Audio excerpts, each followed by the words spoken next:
So if you've been trying to cut down on your screen time recently, but the anxiety from staying off of it is becoming impossible to overcome, remember this. This anxiety of yours isn't being caused by the lack of screens. Your anxiety is being caused by the screens. Let me explain. So let's turn back the clocks a little to when we were wee lads with no care in the world. See, back then we also had our own TV shows.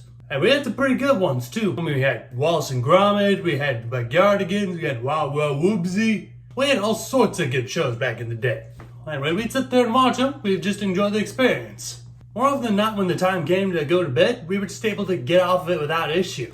I mean, sure, we put up a bit of an aptitude if it was a particularly compelling episode, but besides that, we were perfectly fine. We would just turn off the TV, brush our teeth, and go to bed. And then at some point, it became nigh impossible to keep us off. Like, no matter what our parents tried to do, we were just glued to the screens. I'm not sure of the exact date of when this happened, but what I can say is that at some point along the way, the boost of dopamine we got from these shows went up drastically. And thus, it totally screwed up our brains, and which left us being stuck on these devices. So what exactly is dopamine? Let's put it in simple terms, dopamine is basically the motivational chemical produced by our brains.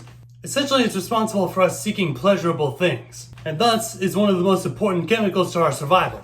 Take what we would do thousands of years ago. Our ancestors would go out with spears and such to go hunt down a boar. They'd be hunting for hours and hours on end, and their dopamine slowly but surely building up in their brains, until ultimately, they get the kill, bring the boar back to the village, cook it, and eat it up. And by then the dopamine is at its peak, because they finished a long hunt, and they have a beautiful piece of meat to eat. And thanks to that dopamine, they'll know to go out and do it again. Unfortunately, as a result of our modern way of living, the delay between the action and the result has been reduced to zero. Like, we don't have to put in effort to get a high dose of dopamine anymore. Back in the day, in order to get a decently high amount of dopamine, we'd either have to read a book, eat a very good meal, go on a crazy adventure, or anything like that. Now all you gotta do is pick up your phone, go to some app, and boom, high dopamine right there and then. And unfortunately, as our dopamine height suddenly gets much higher, as a consequence, it's gonna have to get lower as well. And then in the lows, we feel depressed and anxious to try and get back to the high that we had previously. And that is why when we're denied of having a screen, our anxiousness goes up and up and up and up. But the fact is that using a phone is practically completely ubiquitous these days. Either you have it, or you can't live in the modern world. You can't just take your phone, put it off the side, and completely forget about it. You're eventually gonna need to use it for something. Whether it be to call your family, to text a friend, to order something online. Basically without it, life becomes a much more of a pain in the rear. But what we can do is limit how we use it to the maximum.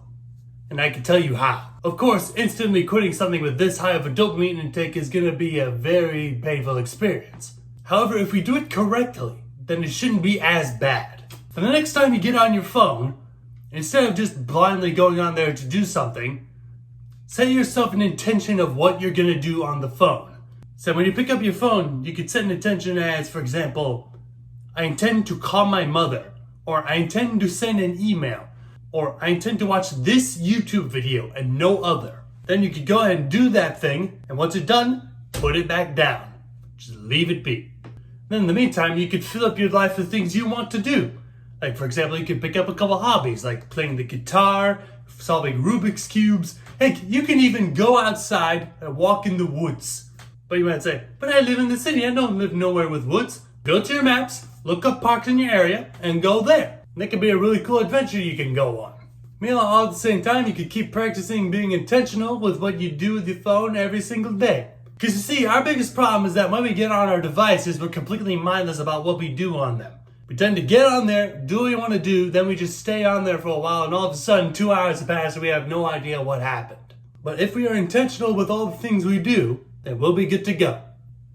Well, that's all I got for you today. Thank you very much for watching this video. God bless you, and I'll see you in the next one.